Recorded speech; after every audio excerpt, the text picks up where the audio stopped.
صبر ایسی چیز ہے جو انسان کو زندگی میں ہر موقع پہ، ہر مشکل سچویشن میں اور ہر ایسی سچویشن میں جو ہوپ لیس ہے، انسان کو بس تھوڑا سا کچھ ہوپ ہی چاہیے ہوتا ہے اور اس ہوپ سے پھر انسان زندگی گزارتا ہے۔ تو آئی بلیو کہ قرآن مجید میں سب سے پہلی تو یہ بات کہ سب سے زیادہ تذکرہ جس کوالٹی کا سب سے زیادہ تذکرہ ہے، جو کوالٹی انسان کو جنت میں لے جانے والی کوالٹی ہے، وہ صبر ہی ہے۔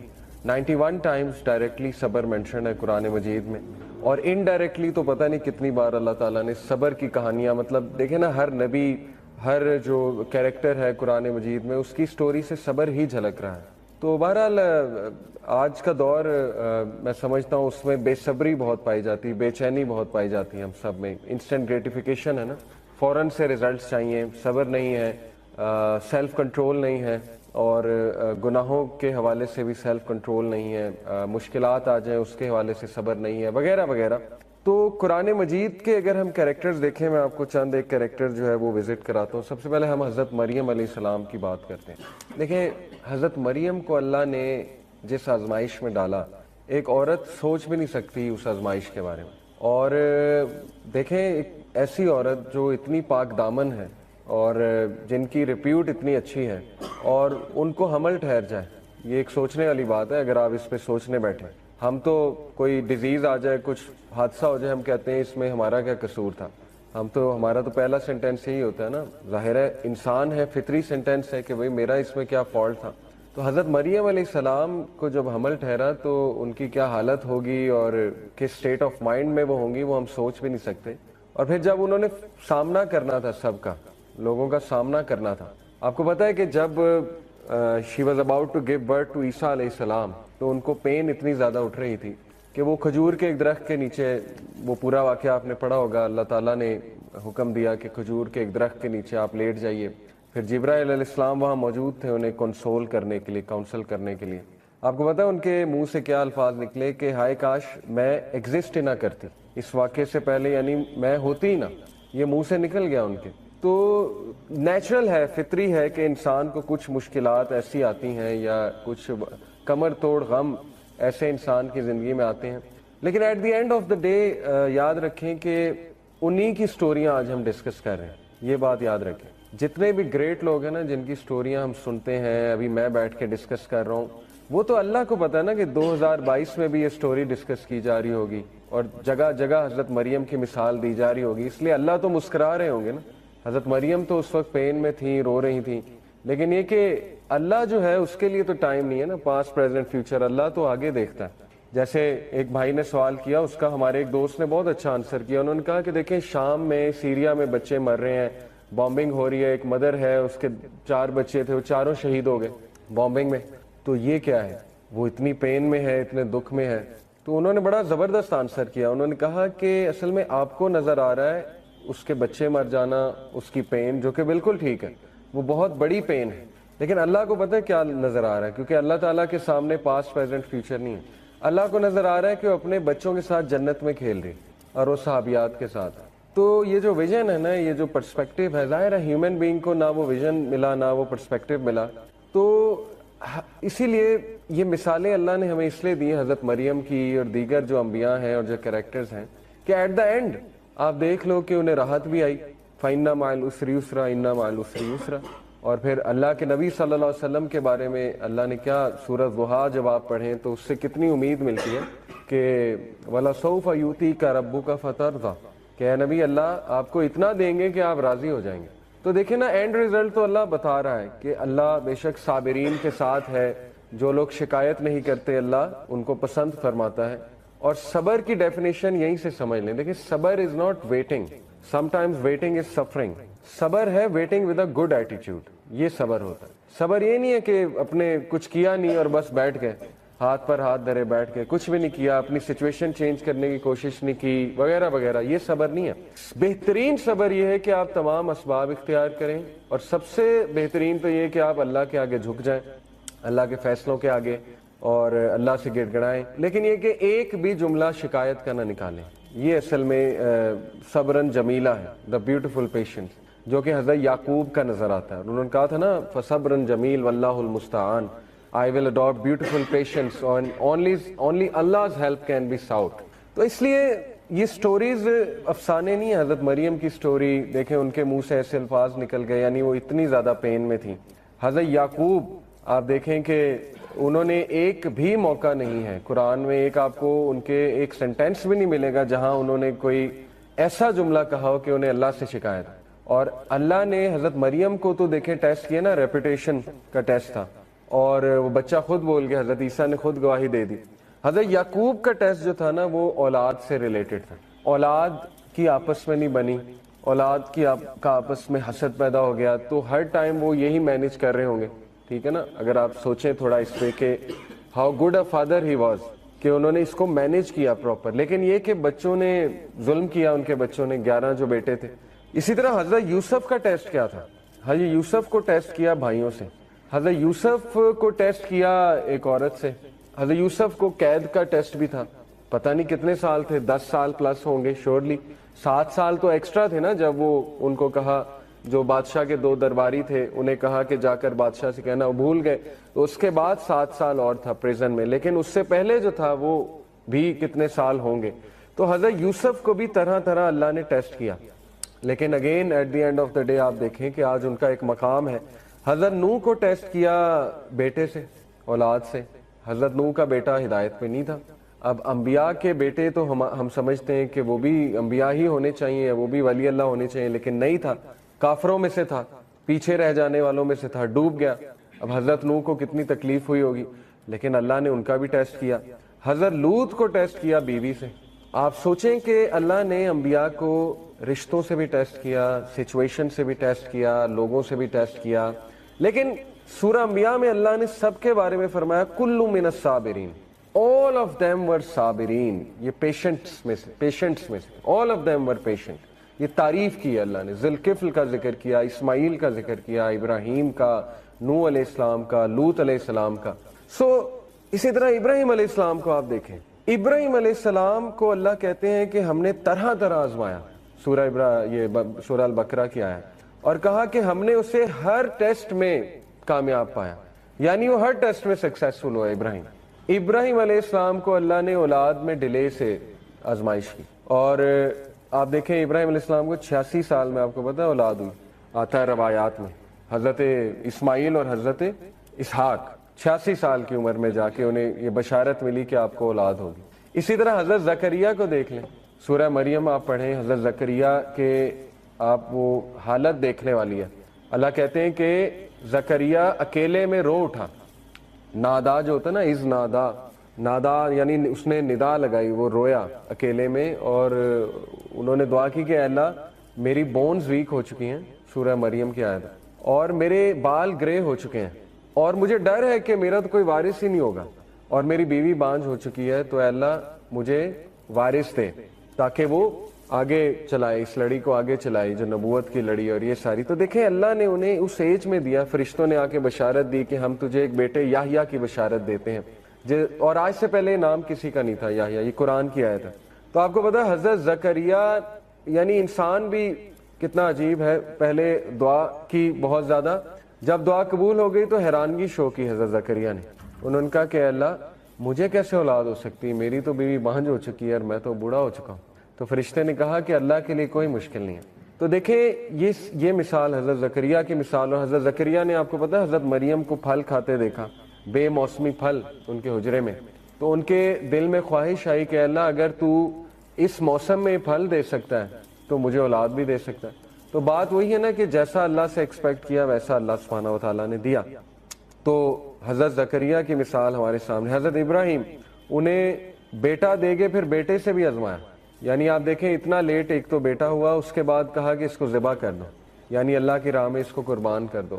تو یہ کچھ چھوٹی مثال تو نہیں ہے, یہ تو ہم تو سوچ بھی نہیں سکتے اس طرح کے ٹیسٹ کے بارے میں کہ اولاد ہو اور اس کے بعد اسی اولاد کو جو ہے اللہ کی راہ میں قربان کرنے کی آزمائش لی جائے.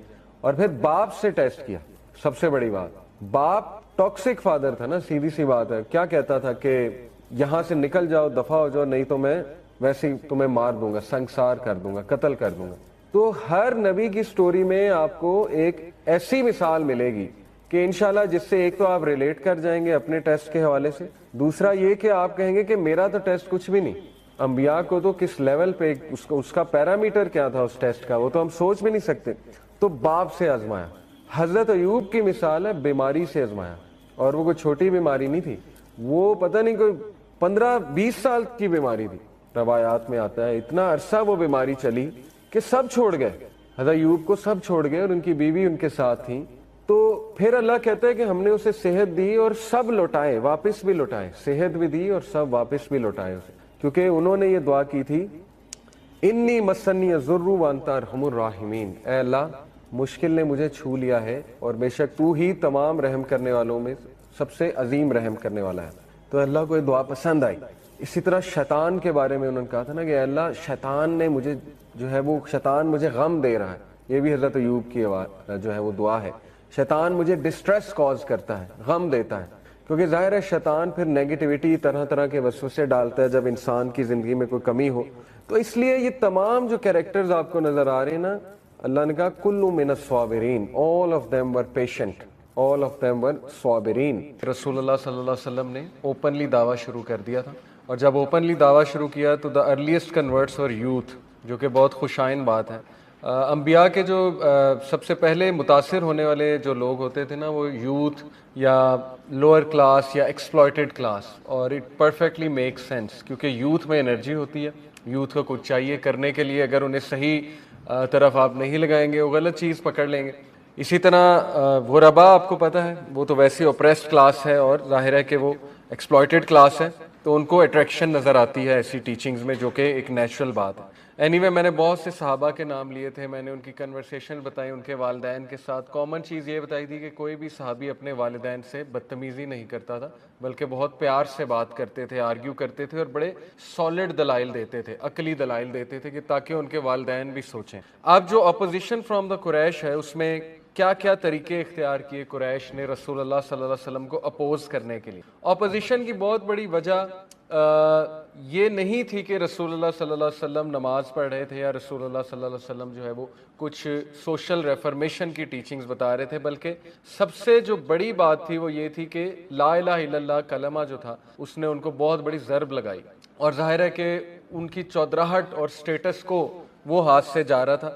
یہاں تک انہوں نے آفر کر دی تھی، ابو جہل نے تو یہاں تک کہہ دیا تھا کہ ہم تیار ہیں اسلام لانے کے لیے، لیکن یہ کہ ایک دن اسلام، ایک دن ہم اپنے بتوں کی عبادت کریں گے، یعنی اس لیول پہ بھی وہ آ گئے تھے کمپرومائز کرنے کے لیے۔ پھر یہ آئی تھی نا سورہ الکافرون، قل یا ایھا الکافرون لا اعبد ما تعبدون۔ تو سوچیں کہ وہ کتنے ڈیسپریٹ ہو گئے تھے کہ اسلام اس لیول پہ پھیلتا جا رہا ہے، اس کو یہ انڈینائبل ہے، لوگ آتے ہیں حج کے موقع پہ، ہم انہیں روکتے ہیں، پھر بھی سن کے وہ اسلام قبول کر لیتے ہیں۔ تو اب ان کی اپوزیشن کے طریقے بڑھ رہے تھے۔ پہلے تو اپوزیشن یہی تھی کہ رسول اللہ صلی اللہ علیہ وسلم کو جا کے ایک ریکویسٹ کر لی، یا ابو طالب سے بات کر لی۔ لاسٹ ٹائم میں نے آپ کو پڑھایا تھا، مطعم بن عدی بھی آ گیا تھا ابو طالب کے پاس، اور بہت کچھ کہا تھا، لیکن ابو طالب جم گئے، انہوں نے کہا کہ نہیں، اس کو کوئی ہاتھ نہیں لگائے گا۔ اینی وے اب جو ہے سب سے پہلی جو اپروچ انہوں نے لگائی اپوز کرنے کے لیے وہ تھی کہ قرآن، جو کہ چینج اصل میں کیا کر رہا تھا لوگوں کو، قرآن افیکٹ قرآن کر رہا تھا، اسی لیے دعویٰ کے اسلوب میں یاد رکھیں قرآن سنایا جاتا ہے۔ رسول اللہ علیہ وسلم نے تھرو آؤٹ لائف قرآن سے دعوت دی، لیکن اس سنانے والا پھر ظاہر ہے پریکٹسنگ ہونا چاہیے، اس پھر ہی اللہ افیکٹ ڈالتا ہے۔ تو انہوں نے کہا کہ سب سے پہلے قرآن کو بین کرو پبلک، کیونکہ یہ لوگوں کو قرآن سناتے ہیں اور اس سے لوگ متاثر ہوتے ہیں۔ ابن عباس رضی اللہ عنہ نے مینشن کیا کہ رسول اللہ صلی اللہ علیہ وسلم جو ہے وہ بہت قرآن اب پڑھنے لگ گئے پبلکلی کعبہ کے قریب جا کے۔ تو قریش کیا کرتے تھے، خباثت میں اس لیول پہ وہ نکل گئے تھے کہ وہ تالیاں مارتے تھے، شور کرتے تھے، چیخیں مارتے تھے، شاؤٹنگ کرتے تھے، ٹھیک ہے نا۔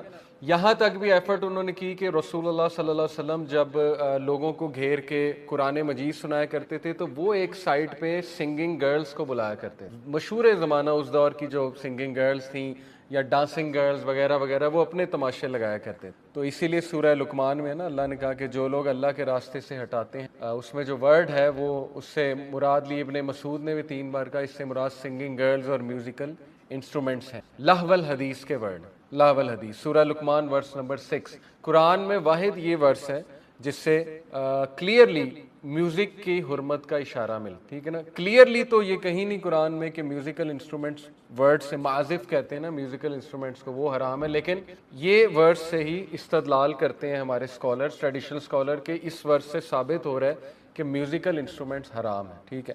تو بہرحال وہ یہی کیا کرتے تھے کہ ڈائیورٹ کرنے کے لیے اللہ کے ذکر سے. دیکھیں یہی تو ہماری دلیل ہے نا کہ چلو آپ اسی کو لے لو کہ میوزک اگر ڈائیورٹ کر رہا ہے آپ کو اسلام سے، اللہ کی یاد سے، تو وہ حرام ہے. اتنا تو آپ مان ہی لو نا. تو آج کا میوزک آپ کے سامنے ہے، اس کے لیرکس آپ کے سامنے، اس سے بڑی ڈائیورژن اور کیا ہو سکتی ہے. وہ تو اتنا ڈائیورٹ انسان کو کر دیتا ہے، فینٹیسی کے ورلڈ میں لے جاتا ہے اور پورا فلسفہ خراب کر دیتا ہے. میوزک بالی ووڈ نے تو کئی سالوں سے فلسفے خراب کر دیے لوگوں کے، جنریشنز آفٹر جنریشنز تباہ کر دی، ٹھیک ہے نا. بالی ووڈ نے اپنی موویز دکھا کے، اور جو لیرکس ہیں ان کے، پھر گوروں کے لیرکس وہ بھی آپ کے سامنے ہیں. تو یہی مان لو کہ لیرکس جو ہیں وہ ڈائیورٹ کرتے ہیں اللہ کے راستے سے، سیدھی سی بات. اینی وے، تو پروفٹ صلی اللہ علیہ وسلم کیا کرتے تھے، وہ بھی اپنی آواز کو ریز کرتے تھے تاکہ لوگوں کو قرآن سنیں.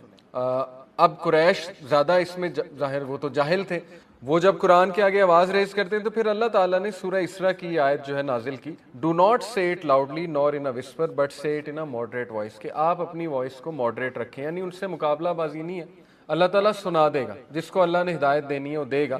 لیکن یہ لوگ جو کر رہے ہیں یہ اپنے لیے پھر بہت بڑا وبال تیار کریں. اسی لیے دیکھیں قرآن مجید جب پڑھا جا رہا ہو تو اس کو سننا چاہیے، بہت غور سے تدبر کرنا چاہیے. کچھ لوگ سوال کرتے ہیں نا کہ ہم کو، عورتیں کرتی ہیں اکثر کہ کچن میں کام کر رہی ہیں، پیچھے قرآن کی تلاوت لگائی ہے. تو شیخ عاصم الحکیم کو میں سن رہا تھا، انہوں نے کہا ہاں ٹھیک ہے، لیکن یہ کہ قرآن کا ادب یہی ہے کہ قرآن کے الفاظ پہ غور کیا جائے، ٹھیک ہے. کوشش یہی ہونی چاہیے کہ قرآن کے الفاظ پہ غور کیا جائے ایز اے بیک گراؤنڈ.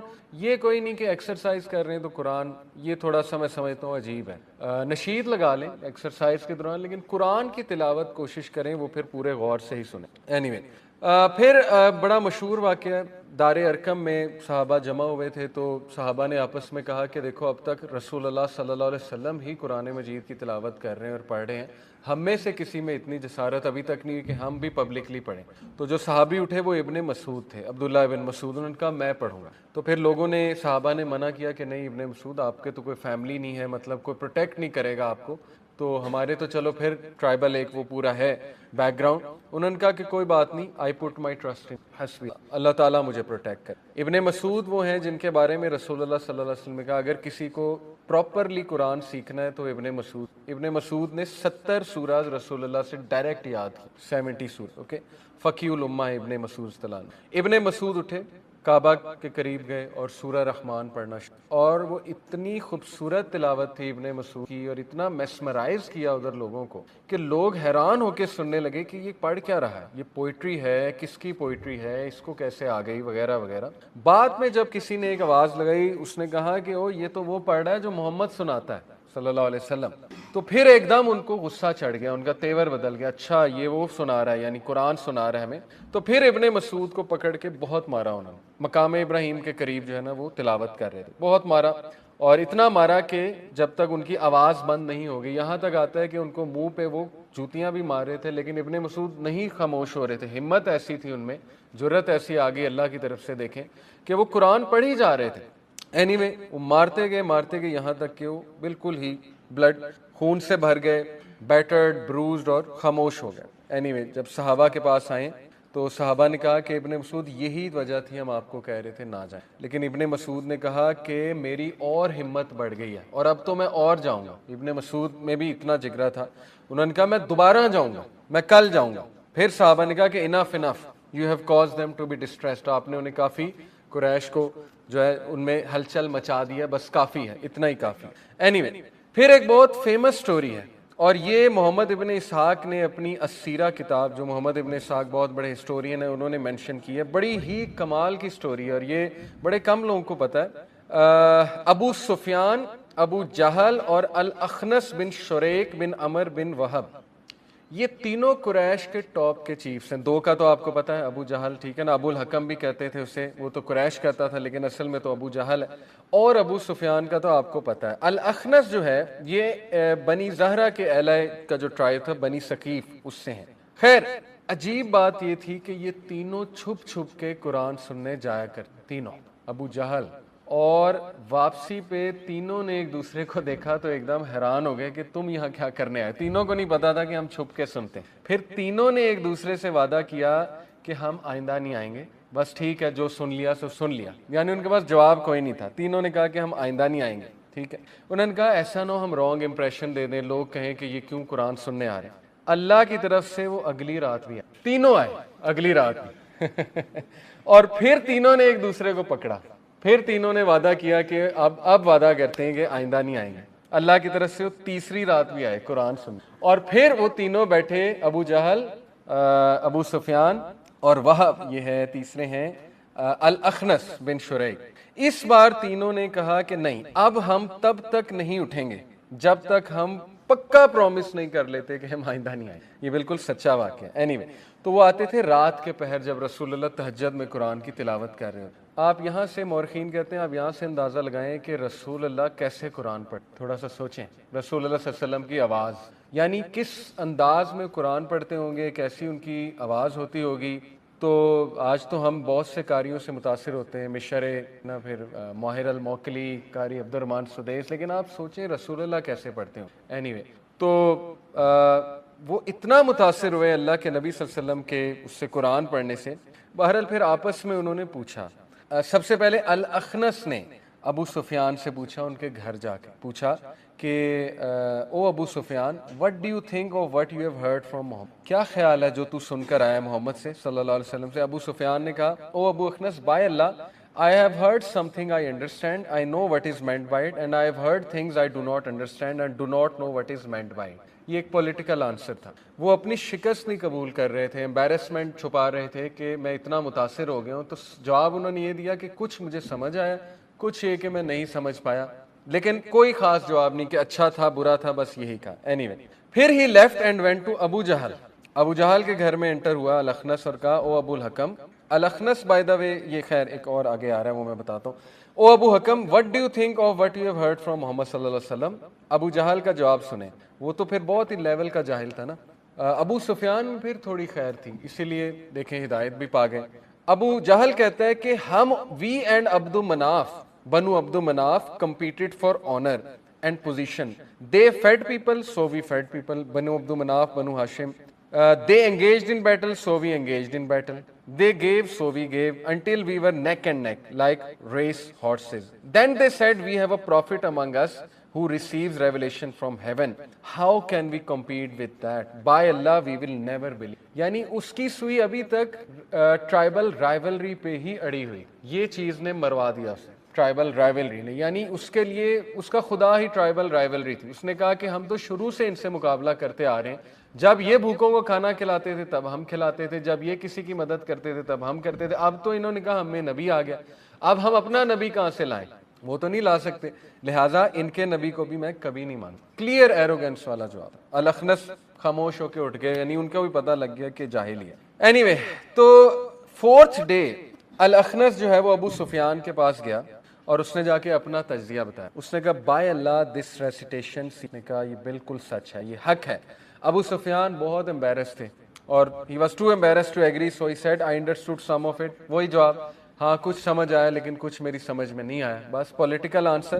وہ ظاہر ہے ان کا تھا کہ اگر میں کوئی ایسا ویسا آنسر کر دوں گا تو محمد صلی اللہ علیہ وسلم کی فیور ہو جائے. تو بہرحال یہ بڑے ٹاپ کے ٹرائب نے. دیکھیں, بنو امیہ کا سردار ابو سفیان ہے اور بنو مخزوم کا جو سردار ہے وہ ابو جہل ہے. تو یہ سردار سننے گئے تھے, یہ عام لوگ سننے نہیں گئے تھے قرآن کو. اس کا مطلب یہ ہے کہ قرآن امپیکٹ کرتا ہے لوگوں کو, ٹھیک ہے نا. قرآن روح کو ظاہرہ جگاتا ہے, تو قرآن سنانا چاہیے لوگوں کو, لیکن سنانے والا جو ہے وہ پھر متقی ہو. یہ ایک بات ہونی چاہیے کہ وہ خود بھی عمل کرنے والا ہو. Fourth tactic was to ridicule. ایک تھا بین کر دو, پبلکلی بین کر دو قرآن کو, وہ کوشش کی انہوں نے کرنے کی, لیکن صحابہ کی ہمت اور بڑھ گئی. چوتھا ٹیکٹک تھا مذاق اڑاؤ, ریڈیکیول, اور آج تک یہ ٹیکٹک چل رہا ہے. گورے بھی یہ کرتے ہیں, اسلامو فوبس کی بات کر رہا ہوں. آج دیکھ لیں کس طرح کا ایتھیس کی کیا اپروچ ہے آج کل. ریڈیکیول ہی ہے نا, آرگومنٹ تو کوئی ہے نہیں, نہ کوئی سولوشن ہے, تو آ جا کے ریڈیکیول ہی کرتے ہیں. تو بہرحال جیسے ایک مثال یہ دی ہے کہ رسول اللہ صلی اللہ علیہ وسلم کو کچھ عرصہ وحی نہیں آئی، تو ابو لہب کی جو وائف تھی اس نے کہا کہ لگتا ہے تیرے شیطان نے تجھے ابینڈن کر دیا. اس کے بعد پھر سورہ زحا نازل کہ تیرے رب نے تجھے ابینڈن نہیں کیا ہے، نہ ہی تیرا رب تجھے ڈیٹیسٹ کرتا ہے. اینی وے ابو جہل خاص جاتا تھا اور بہت زیادہ تانے دیا کرتا تھا، بہت مذاق اڑایا کرتا تھا صحابہ کا. اگر کوئی اسے امیر آدمی نظر آ جاتا تھا، جیسے ابو بکر صدیق ہیں جو ذرا اچھے ٹرائب سے تھے، ان کو وہ اس طرح سے تانے دیتا تھا کہ تم لوگ کو کیا ہو گیا ہے، تم لوگ زیادہ پڑھے لکھے آ گئے ہو، تمہارے باپ دادا تم سے زیادہ سمجھدار تھے، تم سمجھتے ہو تم ان سے بھی سمجھدار آ گئے. یعنی انہیں ایموشنل بلیک میل اس طرح کرتا تھا کہ تمہارے باپ دادا کیا سوچیں گے جو مر گئے. اینی وے اور جو ظاہر ہے ویک تھا ان کو تو پھر بہت زیادہ ہی وہ مارتا بھی تھا، تانے بھی بہت دیتا تھا. جیسے ابن مسعود کو اس نے مارا، پھر جب ابن مسعود کی تھوڑی سی ٹانگیں ظاہر ہوئیں تو ہنسنے لگ گیا، کہتا یہ ہے وہ آرمی جو شام اور فارس کو فتح کرے گی. یعنی رسول اللہ علیہ وسلم نے کہا تھا نا کہ کیا تم نہیں چاہتے کہ شام اور فارس کے بادشاہ بنو. اس طرح کے تانے دیا کرتا تھا. تو یہ اس کا ایک ٹیکٹک تھا. اینی وے ایک بڑا انٹرسٹنگ واقعہ جو سورہ ماؤن کی تفسیر میں آتا ہے، ارایت الذی یکذب بالدین فذلک الذی یدعو الیتیم. ایک یتیم بچہ تھا، اس کا مال ابو جہل نے کھا لیا. یہ بڑا کامن تھا اس معاشرے میں. تو وہ بچہ جب مانگنے آیا ابو جہل سے مال، تو ابو جہل نے اسے کہا کہ جا محمد کے پاس جا، وہ تیرا مال چھڑوا لے گا. اب اس نے اس لیے کہا تھا کہ محمد صلی اللہ علیہ وسلم آئیں گے، وہ انہیں تانے دے گا، نعوذ باللہ لڑے گا. باقی بھی جو بیٹھے ہوئے تھے وہ بھی اپنا پورا آڈینس بنا کر بیٹھے ہوئے تھے کہ چلو اب مزہ آئے گا. یہ وہ ہوا یہ کہ رسول اللہ صلی اللہ علیہ وسلم آئے اس بچے کے ساتھ، ابو جہل کے دروازے پہ نوک کیا اور کہا او ابو جہل give the man his money now. شخص کو فوراً سے اس کا مال دے. ابو جہل کا چہرہ سفید ہو ڈر سے، اسی وقت اٹھا، چپ کر کے مال لایا، مال لا کے دے دیا، اور رسول اللہ صلی اللہ علیہ وسلم نے مال اس کو دیا اور واپس. اب وہ جو لوگ بیٹھے تھے وہ ابو جہل کا مذاق اڑانے لگے، تو نے تو بہت بن کے جی پتہ نہیں فنے خواہ بن کے تو چیلنج کیا تھا، یہ کیا ماچ. تو ابو جہل نے کہا کہ he saw a herd of angry camels behind the prophets، کہ اگر تم وہ چیز دیکھ لیتے جو میں نے دیکھی ہے رسول اللہ صلی اللہ علیہ وسلم، یعنی اینگری کیملز، بڑی بڑی نیک والے کیملز. اب پتہ نہیں واللہ عالم، فرشتے تو ویسے ہم نے یہی سنا ہے کہ شکل خوبصورت ہی ہوتی ہے اگر وہ انسانی شکل میں ہے، لیکن یہ کیا ہے واللہ عالم، اللہ نے دکھایا ہے. فرشتے بھی ہو سکتے، لیکن یہ کہ اس نے ڈسکرائب ایسے کیا کہ ہرڈ آف اینگری کیملز رسول اللہ صلی اللہ علیہ وسلم کے پیچھے کھڑے تھے، اور ظاہر ہے یہ اللہ کی طرف سے اس نے کچھ دیکھا تھا، تو اس لیے اس نے کہا کہ میری تو ہمت ہی نہیں ہے، میرا تو رنگ فک ہو گیا. یہ چوتھا ٹیکٹک تھا. ففتھ ٹیکٹک تھا کہ رسول اللہ صلی اللہ علیہ وسلم کو اور ان کے صحابہ کے جتنے بھی جو باتیں ہیں ان کو لائے کہہ کے، جسے کہتے ہیں نا ٹیگ لگانا، ایک چیز کو اتنا جھوٹ کہنا کہ لوگوں کو وہ جھوٹ ہی لگنے لگے، مس انفارمیشن پھیلانا اس چیز کے لیے. آج کل بھی یہ پروپیگنڈا بہت ہوتا ہے کہ ایک چیز کو اتنا برا کہو، اس کے ٹائٹل ایسے دو کہ لوگوں کے ذہن میں بیٹھ جائے. تو یہ والا ٹائٹل کیا تھا، بہت ہی لو لیول پہ چلے گئے وہ. اب رسول اللہ صلی اللہ علیہ وسلم کو ایون کریزی کہنے لگ گئے، مجنون کہنے لگ گئے، ٹھیک ہے نا. پھر وہ اللہ تعالیٰ نے آیت نازل کی، سورہ یونس کی آیت ہے کہ نبی صلی اللہ علیہ وسلم انہیں کہو کہ I lived a whole lifetime with you, you know who am I, can't you think، میں پوری زندگی گزار دی تم لوگوں کے ساتھ، تم لوگ کیسے کہہ سکتے ہو میں کریزی ہوں. ابھی کچھ عرصہ پہلے تو میں بہت عقل مند تھا تم لوگوں کے لیے. پھر کہا یہ فارچون ٹیلر ہے، پھر کہا یہ میجیشین ہے، پھر کہا کہ اس پر شاید کوئی جادو ہو گیا ہے. سورہ زاریات میں پھر اللہ تعالیٰ نے یہ واقعات ذکر بھی کیے کہ یہ اسے فارچون ٹیلر کہتے ہیں، میجیشین کہتے ہیں، کبھی کہتے ہیں سحر ہو گیا وغیرہ وغیرہ. اور آج تک اورینٹلسٹ یہی بکواسیات کرتے، جو اورینٹلسٹ سے مراد ہے جو تاریخ لکھتے ہیں گورے اسلام کی، اور کرسچن جو پادری ہیں وہ یہ کہتے ہیں کہ جی وہ تو ڈیول ٹچڈ ہم اینڈ ہی واز میڈ، اللہ معاف کرے. اس طرح کی باتیں آج تک یہ لوگ کرتے ہیں. اینی وے پھر انہوں نے ایکیوز کیا کہ یہ تو شاعر ہے. تو رسول اللہ صلی اللہ علیہ وسلم نے کہا 40 سال مجھے تم لوگوں میں ہو گئے، میں نے آج تک کوئی شاعری نہیں لکھی سوائے وہ جو عربس کے منہ پہ ویسے ہی آ جاتا تھا، ایک دو مطلب آپ کہہ لیں اشعار آ جاتے تھے. رسول اللہ صلی اللہ علیہ وسلم نے پوری زندگی میں شاید 3 سے زیادہ اشعار نہیں کہے اکارڈنگ ٹو ہسٹورینز. کیسے ہو سکتا ہے کہ اس لیول کی پروز اور کمپوزیشن جو بندہ جس کو شاعری آتی بھی نہیں وہ کر لے؟ It is not possible. بڑی ہی زبردست اسٹوری ہے الولید ابن مغیرہ کی. الولید ابن مغیرہ آپ کہہ لیں کہ اس دور کا شیکسپیئر تھا. He was the Shakespeare of Mecca, خالد بن ولید کا باپ.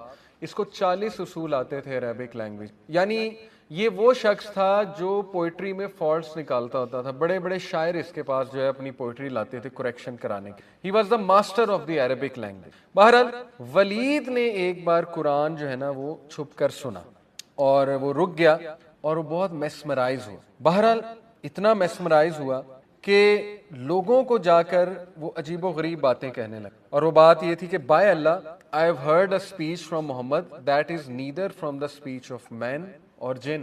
اب وہ ایسے ایسی یہ باتیں کرنے لگ گیا کہ جو چیفز تھے ان کو ڈر لگ گیا کہ یہ کہیں عام لوگ نہ سن, پھر تو ہمارا پلڑا جو بھاری تھا ابھی تک وہ تو بالکل ختم ہو جائے گا, کیونکہ اس شخص کی طرف سے اوتھینٹیکیشن آنا قرآن کے بارے میں اٹ مینز اے لاٹ, کیونکہ یہ تو بہت بڑا ادیب بہت بڑا شاعر ہے.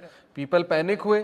اور پھر ابو جہل, دیکھیں میں نے آپ کو بتایا تھا ہر موقع پہ خباثت میں آپ کو ابو جہل ہر موقع نا, تو ایسے ہی اس کو فرعون آف امانی کہا. اینی وے ابو جہل اس کے پاس آیا اور ابو جہل نے کہا کہ تمہارے لوگوں نے تمہاری تعریف سن لی ہے قرآن کے بارے میں, اس لیے اب وہ تب تک سیٹسفائی نہیں ہوں گے جب تک تم اس کے خلاف کوئی بات نہ کر دو, تو کرو اس کے خلاف کوئی بات کرو. تو اس نے کہا میں کیا کروں. تو بہرحال what do you want me to say؟ ابو جہل نے کہا call him a madman. الولید ابن مغیرہ نے کہا لیکن وہ میڈ مین نہیں ہے, ہم سب کو پتا ہے کہ محمد صلی اللہ علیہ وسلم نعوذ باللہ میڈ نہیں ہے.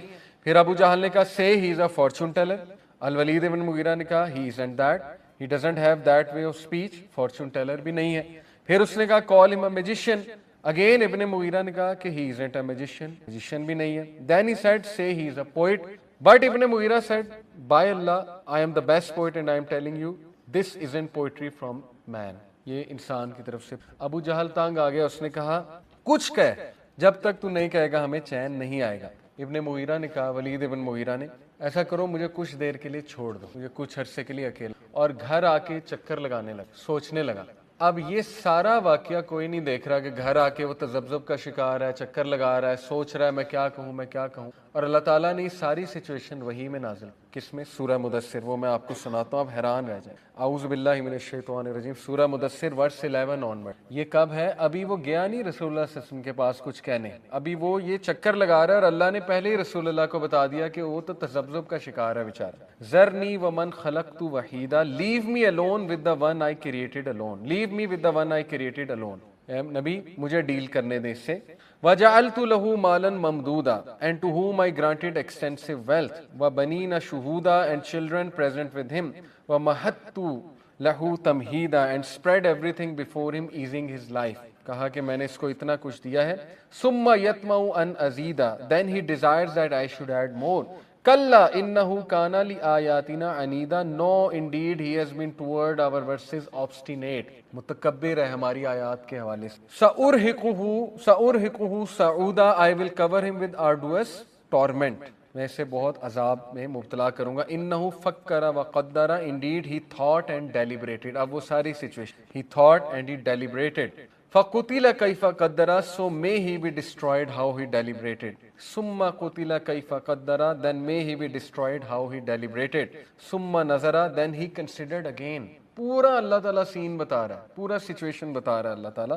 ثُمَّ عَبَسَ وَبَصَرَ, then he frowned and scowled, expression بتائے پورے, فراؤن کیا, سکاول کیا اس نے.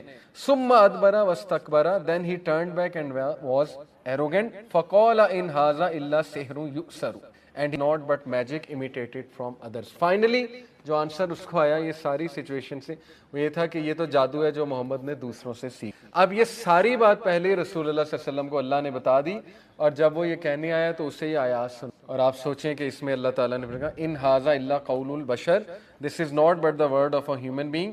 سأصلیہ سقر, I will drive him into the سقر, میں اسے سقر میں ڈرائیو کروں گا. وما ادراک ما سقر, تمہیں کیا پتا سقر کیا ہے. لا تبکی ولا تذر, it lets nothing remain and leaves nothing unburned, یعنی یہ چمڑی ادھیڑ دینے والی جگہ ہے, یعنی اس میں کچھ بھی نہیں بچتا انسان کا, نعوذ باللہ. یہ ایسی جگہ ہے جہنم کی سقر کہ یہاں پہ کچھ بھی نہیں بچے گا. پھر اس نے مذاق اڑانا شروع کیا کہ دیکھو جب میں محمد کو چیلنج کیا تو اب وہ میرے خلاف پوئٹری, یعنی اس کو یہ نہیں پتا کہ سچویشن ساری اللہ نے پہلے ہی بتا دی. اس کو چاہیے تھا یہیں پہ ایمان لے آتا کہ رسول اللہ صلی اللہ علیہ وسلم کو کیسے پتا لگا, لیکن وہ آگے سے ایروگنٹ ہو گیا, کہا کہ دیکھو اب یہ مجھے گالیاں دینے لگ گیا, نعوذ باللہ, رسول اللہ صلی اللہ علیہ وسلم مجھے برا. آپ سوچیں کہ یہی قرآن خالد بن ولید پڑھتے تھے. جب وہ اپنے باپ کے بارے میں آیات پڑھتے ہوں گے ان پہ کیا بیت. صحابہ کا ٹیسٹ آسان نہیں. خالد بن ولید جو ہے نا ان پہ بہت ہیوی تھی. ایک صحابی جو ہے وہ پڑھ رہے تھے آیات تو خالد بن ولید کا چہرہ بدل گیا. جب وہ مسلمان ہو چکے تھے تو انہوں نے کہا کہ ذرا بی ایزی. پڑھا ہوا ہے میں نے واقعہ. بہرحال خالد بن ولید پہ بہت ظاہر ہے دل پہ گزرتی تھی. اینی وے اللہ تعالیٰ کی مرضی, جو اسلام لائے یہ تو اللہ تعالیٰ کا ہے. اینی وے تو یہ سارا سورہ مدثر میں نے آپ کو سنا, یہ سب نازل ہوا. اٹ از آلسو نیریٹڈ ابو جہل would stand outside of Mecca. اچھا اس کے بعد پھر انہوں نے یہ کہ جو بھی وہاں پر آتا تھا اس کو بھی روکنا شروع کیا. پہلے اعلان کر دیتے ہیں انٹرنس پہ جا کے جی کہ تمہیں پتہ ہے کہ ایک میرا نیفیو ہی ہے, بنو مخزوم ظاہر ہے وہ آپس میں رشتہ داری بھی تھی, میرا ہی ایک نیفیو ہے اور وہ پاگل ہو گیا. And I warn you do not listen to him because if you do you will be mesmerised and he will captivate you. اور اگر تم اسے سنو گے تو وہ تمہیں میسمرائز کر لے گا, پھنسا لے گا, اور اس کے بعد تم اسے انکار نہیں کر سکو گے. یعنی اس لیول پہ اس کو ڈر تھا, آپ سوچ. اینی وے ایک شخص تھا, اس نے کہا اچھا کیا وہ شخص میڈ ہے, پاگل ہے, چلو میں ڈاکٹر ہوں, میں اس کا علاج کرتا ہوں. اس نے کہا میرے پاس کیور ہے, میرے پاس اس کا کیور ہے. تو وہ یہ سوچ کر گیا کہ میں رسول اللہ صلی اللہ علیہ وسلم کو کیور کروں گا. ٹھیک ہے, وہ چلا گیا وہاں پہ رسول اللہ صلی اللہ علیہ وسلم کے بعد, کہا کہ بتایا گیا ہے کہ تم پاگل ہو, نعوذ باللہ, تمہیں کچھ ایشوز ہیں تو میرے پاس کیور ہے, میں تمہارا علاج کرتا ہوں. اللہ کے نبی صلی اللہ علیہ وسلم نے کہا کہ نہیں میں پاگل نہیں ہوں, لیکن یہ کہ میرے پاس آپ کے لیے کچھ سنانے کو ہے. تو اب ظاہر ہے سنانے کو کیا تھا, خطبہ حجہ. قرآن بھی نہیں, خطبہ حجہ سنایا. خطبہ حجہ کیا ہے؟ الحمدللہ نحمدہ ونستعینہ ونستغفرہ ونعوذ باللہ من شرور انفسنا ومن سیئات اعمالنا من یہدہ اللہ فلا مضل لہ ومن یضلل فلا ہادی لہ. پورا آگے خطبہ جمعہ بھی ہے. یہ تھوڑا ہی ابھی سنایا رسول اللہ صلی اللہ علیہ وسلم نے, روایات میں آتا ہے خطبہ حجہ. اس نے کہا بائی اللہ I have never heard anything more beautiful than this.